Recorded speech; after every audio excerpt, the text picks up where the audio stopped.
Lanjutan cerita sebelumnya. Bab 5. Sony berdiri di depan pintu rumah Wira dengan kedua tangannya dimasukkan ke dalam saku. Wira yang melihatnya pun bertanya, "Ngapain kamu berdiri di sini?" Danu dan Dodi langsung melangkah keluar untuk mengepung Sony. Mereka merasa Sony yang pagi-pagi datang ke rumah Kak Wira pasti berniat jahat. Sony langsung terkejut dan buru-buru mundur. Dia berkata, "Ah, aku ingin makan ikan." Si Sony ini benar-benar tidak tahu malu. Wira menggeleng, lalu menjawab, "Kamu datang terlambat. Ikannya sudah habis." Sony berkata dengan cemberut, "Nanti malam masih ada, kan? Asal bisa makan ikan. Aku nggak masalah harus ikut bantu gali rumput seharian." Saat berkeliaran semalam, Sony menemukan bahwa keluarga Wira dan keluarga Hasan sudah makan ikan. Saat berkeliaran pagi ini, dia menemukan keluarga Wira makan ikan lagi bersama Hasan dan kedua putranya. Setelah memikirkan keuntungan yang dikatakan Wira kemarin, Sony akhirnya mengerti apa yang sudah dilewatkannya. Dia sudah kehilangan dua kesempatan untuk makan ikan. Wira berpikir sejenak, lalu berkata, "Kalau gitu, kamu harus dapatkan dua telur ayam dulu." Di pedesaan, ada banyak orang yang beternak ayam. Namun, mereka biasanya akan menyimpan telur untuk dijual. Mendapatkan dua biji telur bukanlah hal yang mudah. Oke. Sony langsung berbalik untuk pergi. Setelah Sony pergi, Hasan langsung mengingatkan Wira. "Wira, telur itu cuman alasan untuk mempersulit Sony, kan? Tapi orang itu benar-benar nggak tahu malu. Dia mungkin bisa mendapatkan telurnya. Kalau dia juga bergabung sama kita, aku takut dia bakal bocorin teknik rahasia menangkap ikan." Namun, Wira malah menjawab dengan tenang, "Paman Hasan, aku butuh telur untuk tangkap ikan. Kalau dia benar-benar bisa mendapatkannya, biarkan saja dia bergabung sama kita. Toh kalau banyak orang, kerjaannya juga bisa cepat selesai. Menangkap ikan hanyalah masa transisi. Wira tidak berharap untuk melakukan ini selamanya." Setelah selesai berbicara, keempat orang itu pun berangkat kerja. Tidak lama kemudian, terdengar suara teriakan perempuan dari rumah Surya, "Sony. Dasar gelandangan yang cuman tahu santai-santai. Aku sudah urus makan dan minummu tiap hari, tapi kamu malah berani curi telurku. Kalau kamu hebat, jangan pulang ke rumah ini lagi. Kalau enggak, aku bakal patahkan kakimu. Hehe, telurnya sudah dapat. Kalau bisa bergabung sama grup penangkap ikan Wira, nanti malam aku sudah bisa makan ikan." Sony berlari keluar dusun Darmadi untuk mencari Wira sambil membawa telur yang dia curi. Dengan mendapatkan dua biji telur itu, Sony pun secara resmi bergabung dengan grup penangkap ikan Wira. Pekerjaan mereka hari ini dimulai dari menggali rumput. Hasan, Danu, Dodi dan Sony bertugas untuk menggali rumput. Sementara Wira bertugas untuk mencuci rumput, lalu menghaluskannya di lesung batu. Berhubung kerja Wira sangat lambat, tugas itu pun diambil alih oleh Danu dan Dodi. Saat mereka bekerja sampai setengah, ada banyak penduduk dusun yang mengerumuni mereka karena penasaran. Namun, mereka hanya menonton sebentar dan langsung pergi setelah bosan. Makan siang mereka adalah serabi sisa sarapan tadi. Hal ini membuat Sony yang ingin makan ikan menjadi sedikit kecewa. Setelah sibuk sampai sore, mereka berlima pun menjinjing 10 ember yang berisi serpihan rumput ke pinggir sungai Jinggu. Setelah mendapat wilayah perairan yang dalam dan mempunyai banyak ikan, Wira pun memecahkan telur ke dalam tepung kedelai. Setelah itu, dia mengaduk adonan hingga rata dan menuangkannya ke dalam sungai. Hasan dan yang lainnya sangat menyayangkan bahan yang digunakan Wira. Mereka biasanya bahkan tidak rela memakan mie telur. Sekarang adonan itu malah dibuang begitu saja ke dalam sungai. Wira memang benar-benar boros. Namun, dengan adanya telur sebagai umpan, ikan yang berenang ke arah umpan pun menjadi semakin banyak. Danu dan Dodi mendengar perintah Wira untuk menuangkan seluruh serpihan rumput ke dalam sungai. Tidak lama kemudian, seiring dengan serpihan rumput yang menyebar, seekor demi seekor ikan pun mengapung. Keempat orang selain Wira langsung bersemangat dan kegirangan.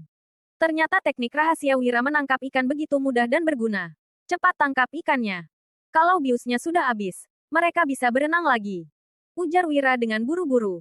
Rumput yang digunakan Wira adalah rumput pembius ikan. Rumput ini mengandung racun yang bisa membius ikan apabila digunakan dalam jumlah banyak. Di kerajaan Nuala, masih belum ada yang menyadari kegunaan rumput ini. Penduduk desa yang mendapatkan rumput pembius ikan biasanya juga akan membuang rumput itu ke dalam air. Namun, rumput yang belum dihancurkan tidak bisa melepaskan racun dengan sempurna. Jika tingkat racunnya tidak cukup banyak, ikannya tidak akan terbius. Setelah mendengar ucapan Wira, semua orang pun buru-buru menangkap ikan. Hasil yang mereka peroleh sangat banyak. Ikan besar memenuhi 10 ember kayu, sedangkan ikan kecil diikat ke 4 batang kayu panjang dengan tumbuhan merambat. Wira pun mulai membagi hasil.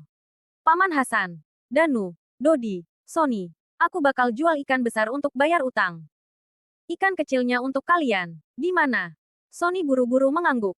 Jumlah ikan kecil yang mereka dapatkan hari ini setidaknya ada di atas 50 kilogram. Jika dibagi, satu orang bisa mendapatkan sekitar 10-15 kilogram. Penghasilan ini sangat besar. Namun, Hasan malah menggeleng dan berkata, jangan, meski ikan kecil nggak bernilai, kamu juga bisa menghasilkan paling nggak 200-300 gabak dari ikan sebanyak ini. Utangmu itu 40.000 gabak. Meski semua ikan besarnya terjual habis, belum tentu juga kamu bisa kumpul cukup uang. Dodi juga melambaikan tangannya dan berkata dengan bangga, Kak Wira, jual saja ikan kecilnya. 2 ikan besar yang kamu kasih kemarin juga jual saja. Dengan cara menangkap ikan ini, kelak kita nggak perlu takut nggak dapat makan ikan lagi. Danu juga mengangguk setuju, lalu menatap Sony. Sony mencibir, oke, tapi aku harus bawa 2 ekor ikan pulang ke rumah. Tadi pagi aku sudah curi telur kakak iparku. Kalau aku nggak bawa apa-apa pulang, dia bahkan nggak bakal kasih aku tidur di kandang sapi. Setelah mendengar ucapan Sony, Dodi tertawa terbahak-bahak. Hasan dan Danu juga menahan tawa mereka. Sekarang, Sony tinggal di rumah Surya. Biasanya saat meminta makan, dia akan selalu direpeti kakak iparnya dulu. Malamnya, dia juga hanya bisa tidur di kandang sapi. Jadi gelandangan memang terlihat bebas, tetapi sebenarnya sangat menderita. Nggak masalah. Ikan yang tersisa juga sekalian dijual saja besok. Nanti aku pasti bagi-bagi penghasilannya. Wira tersenyum dan mengubah topiknya. Tapi besok, aku harus nyusahin kalian buat jual ikannya bareng lagi. Dusun Darmadi berjarak sekitar 20 km dari ibu kota provinsi. Jalannya juga sangat tidak rata. Wira tidak mungkin sanggup membawa ikan yang beratnya puluhan kilogram ke kota sendirian. Setelah mendengar ucapan Wira, Hasan mengerutkan keningnya dan berkata, kita itu toh kerabat. Ngapain begitu sungkan? Nanti malam, aku pergi pinjam gerobak. Sebelum fajar, kita sudah harus berangkat biar bisa jual ikannya dengan harga bagus. Kemudian, Wira berkata lagi.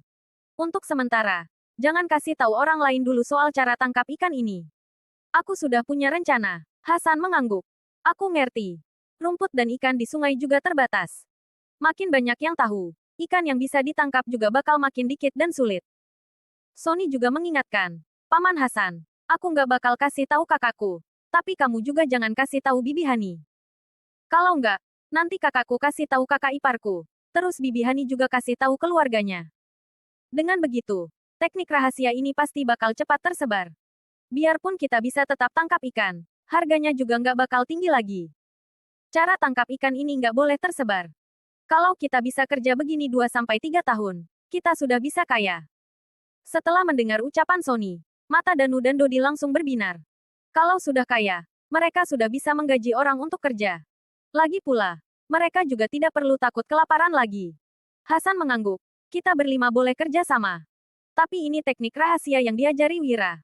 Jadi, dia harus dapat keuntungan yang lebih banyak dari kita. Sony mengangguk setuju. Wira memang tidak begitu banyak bekerja, tetapi ini adalah teknik rahasianya. Tanpa teknik rahasia ini, kekuatan mereka berempat juga tidak akan berguna. Hasan berkata lagi, abis jual ikannya dan bayar utang, kamu lanjut belajar saja.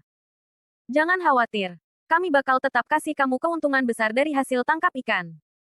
Tapi, dengan jadi pejabat baru bisa menghormati leluhur. Danu, Dodi, dan Sony memandang Wira dengan kagum. Dari beberapa dusun di sekitar, Wira adalah satu-satunya pelajar yang berpeluang menjadi pejabat. Meskipun teknik rahasia menangkap ikan ini sangat menguntungkan, bertani tetap merupakan mata pencaharian utama mereka. Setelah mendengar perkataan mereka, Wira hanya tersenyum tanpa mengatakan apapun. Kelima orang itu pun membawa ikan yang mereka tangkap kembali ke dusun. Baru berjalan tidak lama, Wira sudah berhenti karena rasa sakit tak tertahankan yang datang dari kedua bahunya. Dodi pun langsung mengangkat ember yang diangkat Wira sebelumnya. Dia bisa mengangkat 4 ember sendirian dan tetap berjalan dengan cepat. Setelah kelima orang itu sampai ke dusun Darmadi, semua warga dusun pun gempar melihat bawaan mereka dan mulai mengerumuni mereka. Banyak banget ikannya. Pasti bisa hasilkan banyak uang, kan? Rumah, istri dan tanah Wira sudah terselamatkan. Belum tentu. Utangnya 40.000 gabak. Cuman jual ikan-ikan ini saja belum tentu cukup. Gimana cara kalian tangkap ikan sebanyak ini? Semua warga dusun sangat iri. Ada yang membicarakan soal utang Wira. Ada juga yang mencari tahu tentang teknik rahasia menangkap ikan. Cara menangkap ikan tradisional adalah dengan menjala atau memancing. Jika menangkap ikan menggunakan jala, jala yang dibuat dari tali rami gampang rusak setelah lama terendam air. Jadi, para nelayan biasanya masih harus menghabiskan banyak waktu untuk mengeringkan jala sebelum bisa menggunakannya lagi. Mereka sudah merasa beruntung apabila bisa mendapatkan beberapa ekor ikan dalam sehari. Sementara jika menangkap ikan dengan cara memancing, tali pancingnya kurang kuat. Saat memancing ikan besar, talinya mudah putus. Jadi, cara memancing hanya bisa digunakan untuk menangkap ikan kecil. Dalam menghadapi pertanyaan-pertanyaan warga, kelima orang itu hanya tersenyum tanpa menjawab. Wira, kalau sudah dapat begitu banyak ikan, bagi-bagi ke warga dong. Sungai Jinggu itu sungai kita semua. Kamu nggak boleh egois. Tiba-tiba, seorang pria parubaya berjalan mendekat dengan pelan. Pria tua ini mempunyai pipi tirus, mata sipit dan juga berjenggot. Dia memakai jubah panjang berwarna putih dan topi kain. Penampilannya terlihat berbeda dari warga dusun lainnya, lebih mirip dengan seorang pelajar. Pria tua ini adalah Agus Darmadi, pemimpin dusun Darmadi. Dia merupakan orang kaya yang mempunyai sekitar 20 hektar tanah. Benar. Ayo bagi seekor ikan buat tiap keluarga. Setelah mendengar ucapan pria tua itu, ada beberapa warga dusun yang juga setuju meski tidak banyak. Wira memang menangkap banyak ikan, tetapi dia juga mempunyai utang 40.000 gabak. Uang dari penjualan semua ini juga belum tentu cukup untuk membayar utang. Wira menatap Agus sambil mengerutkan keningnya. Agus sudah belajar selama 40 tahun, tetapi dia bahkan tidak lulus ujian menjadi pelajar. Sementara pemilik tubuh sebelumnya sudah lulus ujian menjadi pelajar pada umur 15 tahun. Hal ini sudah membuat Agus merasa malu. Oleh karena itu, Agus selalu menjelek-jelekkan pemilik tubuh sebelumnya. Apalagi dalam 3 tahun terakhir, Agus sudah sering mengarang cerita untuk memfitnah pemilik tubuh sebelumnya. Setelah mengamati semuanya, Hasan berbisik pada Wira, Pak Agus memang suka ambil keuntungan. Kasih saja dia 2 ekor ikan kecil supaya dia pergi. Jangan sampai dia menghasut semua orang dan kalian jadi ribut. Nanti reputasimu bisa hancur. Bersambung.